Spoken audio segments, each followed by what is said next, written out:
അതുപോലെ തന്നെ ആക്ഷനും പ്രാധാന്യം കൊടുത്തിട്ടുള്ള ഒരു സിനിമയാണ് ഈ ടർബോ എന്ന ചിത്രം.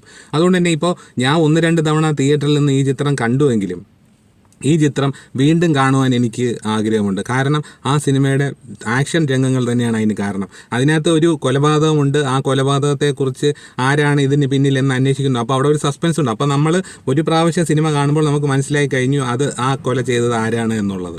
പക്ഷേ ആ സിനിമ ആ ഒരു സസ്പെൻസ് ഉള്ളപ്പോൾ തന്നെ നമ്മൾ വീണ്ടും കാണുവാൻ ആഗ്രഹിക്കുന്നുണ്ടെങ്കിൽ ആ സിനിമയുടെ എന്തെങ്കിലും ഒരു ഘടകം നമ്മുടെ ആ സിനിമ കാണാൻ പ്രേരിപ്പിക്കുന്നത് കൊണ്ടല്ലേ.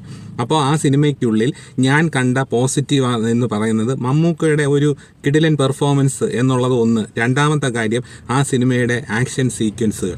എനിക്ക് ആ കാർ ചേസ് വീണ്ടും കാണണമെന്ന് തോന്നുന്നുണ്ട്. അതുകൊണ്ട് വീണ്ടും ഞാൻ ഒരുപക്ഷെ വീണ്ടും ആ സിനിമ കാണാൻ പോയേക്കാം. അപ്പോൾ അതിനു വേണ്ടി നമ്മളെ പ്രേരിപ്പിക്കുന്ന ഘടകങ്ങൾ ആ സിനിമയിൽ ഉള്ളത് കൊണ്ട് തന്നെയാണ് ആ സിനിമ ഇപ്പോഴും തിയേറ്ററുകളിൽ നിറഞ്ഞ് ഓടിക്കൊണ്ടിരിക്കുന്നത്.